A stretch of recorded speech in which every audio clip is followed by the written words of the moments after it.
एक मिनट, क्या आमिर ने इंतजामी मामलात में तुम्हारी मदद की थी? आमिर ने? क्यों नहीं, बहुत हेल्प की इसने मेरी।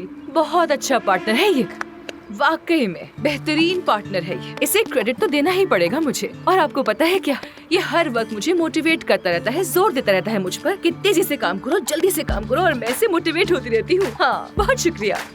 दरअसल अफसून को तो मुतासिर करने की जरूरत ही नहीं। ये तो उन नायाब लोगों में से है जो खुद ही को खुद मुतासिर करते हैं। फॉर एग्जाम्पल, कल इसने डॉक्टरों के लिए एक सर्वे भी करवाया। हाँ, करवाया था मैंने। अगर आप डॉक्टर्स की शिकायत सुनना शुरू कर दें तो उन्हें चुप कराना मुमकिन नहीं होगा। आप दोनों एक इंटरनेशनल अवार्ड याफ्ता क्लिनिक चला रहे हैं। मेरा ख्याल है कि आपको इंतजामी अमूर पर तवज्जो देनी चाहिए। दरअसल मैं भी इंतजामी अमूर की बात ही कर रही हूँ। हम डॉक्टरों से भरी हुई जगह का इंतजाम चलाते हैं और हम उनसे ऐसे पेश आ रहे हैं जैसे कि वो रोबोट्स हो। मेरा ख्याल से इंतजाम चलाने का ये तरीका बहुत पुराना हो चुका है और इसको बदलना ही बेहतरीन हल है। अगर हर कोई नर्वस रहेगा तो ऑपरेशन कैसे होगा? अच्छा, तो फिर तुम्हारी क्या राय है? मतलब तुम किस तरह हॉस्पिटल चलाना चाहती हो? मेरे ख्याल से हॉस्पिटल ऐसा होना चाहिए जहाँ पर सब मुलाजिमीन आपस में राब्ते में हो, एक दूसरे से खुद को महफूज महसूस करें और उनकी कदर की जाए। और ऐसी जगह हो जहाँ सिर्फ पैसा अहम ना हो, बल्कि वहाँ हमें मुफ्त सर्जरी भी करनी चाहिए। अरे मुझे तो हंसी आ रही है अफसून। ऐसा कैसे मुमकिन हो सकता है? मतलब तुम ये कहना चाहती हो कि सब्र रखो। मुफ्त सर्जरी से क्या मुराद है? यानी वो लोग नहीं जो बस तफरीहन खूबसूरत दिखना चाहते हैं। मेरा मतलब वो लोग हैं जिन्हें जरूरत है। मसलन वो बच्चे जिनके पैदाइशी होंठ कटे होते हैं, या जैसे आग में जलने के हादसे के बाद प्लास्टिक सर्जरी करवाने वाले लोग, या वो लोग जिनके पास पैसे नहीं होते मगर उन्हें हमारी जरूरत है। हम हॉस्पिटल का एक हिस्सा उनके लिए मुख्तस कर सकते हैं। खाने से पहले ही मेरी भूख बढ़ गई है। क्या हम टॉपिक बदल सकते हैं? किसी और चीज पे बात कर लेते हैं। एक्चुअली बाबा तो इस मैदान के माहिर हैं। बाबा तो सिर्फ ऐसे ही मरीजों को कबूल करते हैं। हाँ, लेकिन मैं ये काम मुफ्त में नहीं करता आमिर। लेकिन अफसोस, मुझे तुम्हारा ये ख्याल बहुत अच्छा लगा। और वैसे भी हम काफी पैसा कमा लेते हैं और अब शायद वक्त आ गया कि हम लोगों की मदद करें। बिल्कुल ऐसा ही।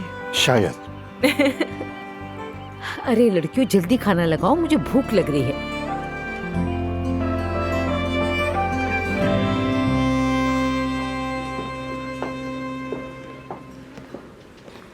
आप मुझे यहाँ क्यों लेकर आई हैं?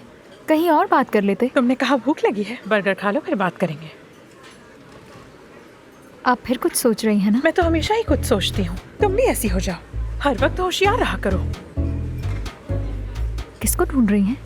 हमारे हॉस्पिटल के डॉक्टर हर शाम यहीं आते हैं। हर शाम आते हैं? लेकिन क्यों? डॉक्टर वैसे नहीं होते जैसे वो दिखाई देते हैं। जिंदगी उन्हें चूस लेती है, वो ज़ॉम्बी बन जाते हैं। उनके कोई शौक भी नहीं होते। जिनके पास होते हैं वो 50 के बाद मुसाफिर बन जाते हैं या कोई और मसरूफियत ढूंढ लेते हैं। यहाँ कुछ सुनाई नहीं दे रहा, क्या हम दूसरी मेज पर चले? आप पीछा कर रही हैं ना किसी का?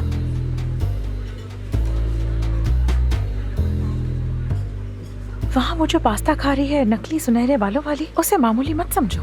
अगर तुम्हें किसी के बारे में मालूमात लेनी हो तो उस शख्स का पीछा करो जो उसमें सबसे ज्यादा दिलचस्पी रखता हो। ये मानूर का तरीका है। आपने कहा था मेरा ख्याल रखेंगी आप। नौकरी चाहिए मुझे। पैसे खत्म हो गए। अरे मैं दे देती हूँ। पैसों की बात नहीं है, नौकरी चाहिए मुझे। मेरा गुजारा नहीं होता अब। खुदा के लिए अम्मी बाबा से बात करें, वो मान जाएंगे।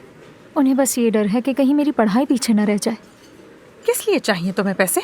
मुझे बस अपनी जिंदगी अच्छी करनी है। मेरी बच्ची, वो सब अमीर बच्चे हैं और तुम थोड़े पैसों में उनकी तरह नहीं जी सकती। आपको क्या लगता है मुझे ये सब कुछ नहीं पता? आज एक अमीर लड़का सिर्फ इस बात पे रो रहा था कि उसे बस से कॉलेज जाना पड़ रहा है। तो फिर क्या हुआ? हमारे कैंपस में एक कैफे है, वो बहुत महंगा है। एक दोस्त ने बुलाया था लेकिन मैं नहीं जा सकी वहाँ। मुझे एक बैग चाहिए और मम्मी बाबा से मांग भी नहीं सकती। अरे मुझे बता दिया होता, मैं लेकर दे देती। अरे तो क्या सब कुछ आपसे ही मांगू? नौकरी करना चाहती हूँ मैं, खुद कमा के खुद अपने खर्चे पूरे करूंगी। तुम कब से इतनी बड़ी हो गई कि नौकरी की जरूरत पड़ गई तुम्हें? मैं समझ गई तुम्हें। तुम अपनी महानूर खाला की तरह बनना चाहती हो, अपने पैरों पर खड़ा होना चाहती हो।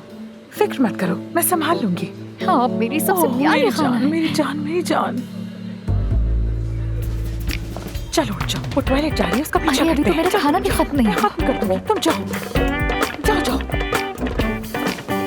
बेचारा बूढ़ा आदमी गलत समझ बैठा। आंखों वाले कतरे कान में डालिए और कान वाले कतरे नाक में डाल लिए। जबरदस्त, अच्छा था। ये बाबा कैसे कह के लगा रहे हैं? पहले तो मुझे लगा इसे हार्ट अटैक आया है, लेकिन ये वाकई हंसी है। तो मुझे अच्छी लगी अफसून, और मुझे साफ गो और बेतकल्लुफ इंसान देखे जमाना हो गया। हाँ, अब परवीन हमेशा की तरह इस बार भी गलत नहीं थी।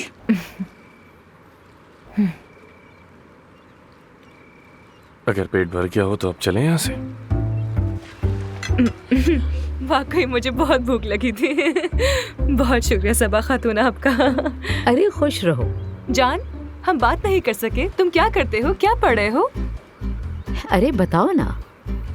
केमिकल, मेरा मतलब है केमिकल इंजीनियरिंग। वाह वाह वाह। मतलब अगर सब कुछ ठीक चलता रहा तो इंशाल्लाह 20 साल में फारिगुल तहसील हो जाएगा। इंशाल्लाह। इंशाल्लाह इंशाल्लाह। मेरी बहुत करीबी दोस्त है, उसकी भांजी भी केमिस्ट्री पढ़ रही है। मैं मिलवाऊंगी तुम दोनों को। हाँ ठीक है। और कभी आओ मेरे क्लिनिक, मैं तुम्हारे दानों का भी जायजा ले लूंगी। इन दानों का? हाँ, मुझे तो कोई प्रॉब्लम नहीं, यानी ठीक ही तो है। लेकिन मुझे ठीक नहीं लग रहा, इनकी देखभाल करना जरूरी है ना? तुम्हारे बाबा और भाई बेहतर जानते होंगे इस बारे में। वैसे इस एज में दाने हो जाते हैं। ओके। खैर, अब हमें चलना चाहिए। सबा साहिबा, हाँ। बहुत शुक्रिया आपका आज के डिनर के अरे लिए। क्या हो गया तुम्हें? शुक्रिया तो मुझे कहना चाहिए। तुम्हारी वजह से हमने काया का एक अलग रूप देखा है आज। मैंने सही कहा ना बच्चों, क्या कहते हो? कभी अकेले में बात करेंगे, मैं तुम्हें कॉफी पे बुलाऊंगी। क्यों नहीं, क्यों नहीं। हमारी फैक्ट्री भी जरूर आना। आमिर के साथ एक दिन तय कर लो। हॉस्पिटल में जो प्रोडक्ट इस्तेमाल करती है वो वहीं से आती मैं है। जरूर आना चाहूंगी। जबरदस्त। तो फिर शब बखैर। शब खैर। जान, गुड नाइट, अपना ख्याल रखना। फिर मिलेंगे। क्या मैं ज्यादा देर तक बैठ गई? मुझे तो लगा था कि तुम कभी नहीं उठोगी। पूरी जिंदगी डाइनिंग टेबल पे मैंने इतना वक्त नहीं गुजारा आज तक।